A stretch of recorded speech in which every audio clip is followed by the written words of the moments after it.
কালীঘাট আগেই ফাঁকা হয়ে গিয়েছে, তাতেই মমতা বন্দ্যোপাধ্যায় এত হতাশ নিরাশ হয়ে গেছে। কালীঘাট তো আগেই ফাঁকা হয়ে গেছে। হতাশার কারণেই নিজের দলের কর্মীকে চড় মেরেছিলেন বাংলার প্রাক্তন মুখ্যমন্ত্রী মমতা বন্দ্যোপাধ্যায়। রবিবার সকালে খড়গপুরের চা চক্রে যোগ দিয়ে এমনটাই দাবি করলেন রাজ্যের পঞ্চায়েত মন্ত্রী দিলীপ ঘোষ। তার দাবি, কালীঘাট তৃণমূলের সদস্য সংখ্যা ক্রমেই কমছে, সেই কারণে হতাশ হয়ে মমতা প্রতিবাদী কর্মসূচিতে ওই কাণ্ড ঘটিয়েছিলেন। পূর্বতন তৃণমূল সরকারের বিরুদ্ধে দুর্নীতির অভিযোগও তুলছেন পঞ্চায়েত মন্ত্রী দিলীপ ঘোষ। গত 8ই জুলাই প্রতিবাদ কর্মসূচির দিন মেজাজ হারান মমতা বন্দ্যোপাধ্যায়। নিজের দলের এক কর্মীকে চড় মারেন তিনি।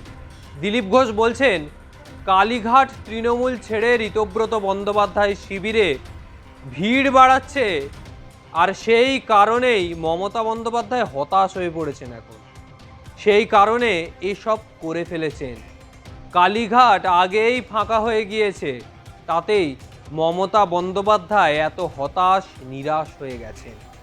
দিলীপ ঘোষ আরও বলছেন, সেদিন নিজের দলের লোককে চড় মেরেছেন মমতা ব্যানার্জি, এটা চরম হতাশার নির্দেশ, চরম হতাশার নিদর্শন। ক্ষমতা চলে গেলে মানুষের কি হয় এটা ওকে দেখলে বোঝা যায়। গত বুধবার বালিগঞ্জ ফাঁড়ি থেকে শুরু করে হাজরা মোড় পর্যন্ত মিছিল করেন তৃণমূল। মিছিলে করেন তৃণমূল ছাত্র পরিষদ যুব সংগঠন। অভিযোগ, বালিগঞ্জ ফাঁড়ি থেকে কালীঘাট তৃণমূলের মিছিলে বিনা প্ররোচনায় হামলা করেছে বিজেপি।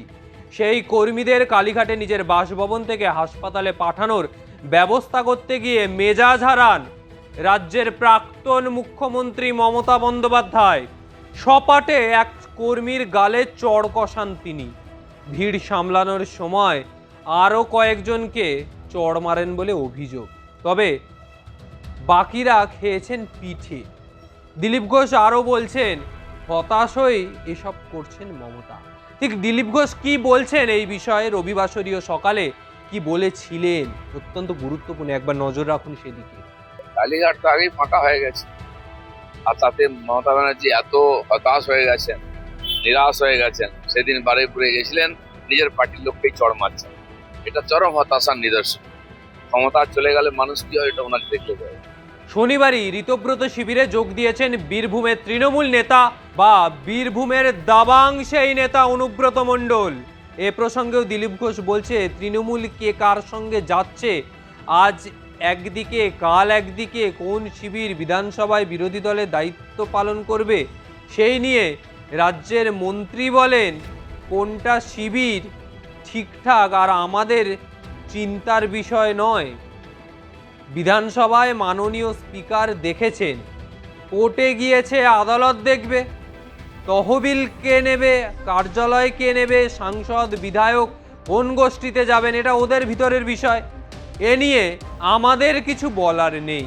তার কথায়, বিধানসভায় লড়ে যে প্রমাণ করবে সংখ্যাগরিষ্ঠ সেই হবে, তারাই বিরোধী দলের দায়িত্ব পালন করবে, এটাই আমরা চাই।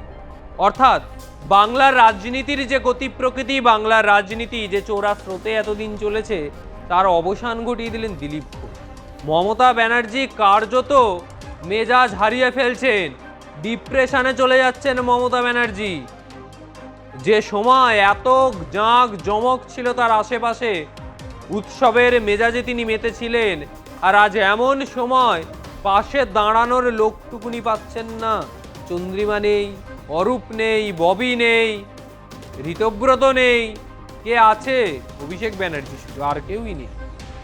কুণাল ঘোষ রয়েছেন, মদন মিত্র রয়েছেন, কল্যাণ ব্যানার্জি রয়েছেন, তারা তো আর সুখের পায়রা নয়, তাই তারা থেকে গেছে।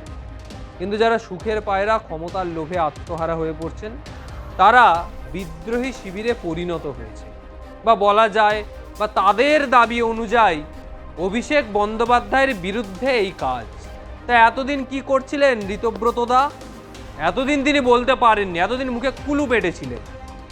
অভিষেক বন্দ্যোপাধ্যায়ের পাশে পাশে ঘোরা, কত কাছাকাছি যাওয়া যায়, দিল্লি সফর একসঙ্গে, এসব এতদিন কিছুই তিনি করেননি। এখন তিনি বিদ্রোহী নেতা হয়ে উঠেছেন, বাংলার আগামী দিনের মুখ্যমন্ত্রীর মুখ হতে চলবেন তিনি। সেই কারণে ক্ষমতার লোভ, ক্ষমতার দম্ভ এমন পর্যায়ে চলে যায়, তোলাবাজি আর ক্ষমতা দুটো যখন এক জায়গায় চলে আসে তখন এই ঋতব্রত শিবির তৈরি হয়।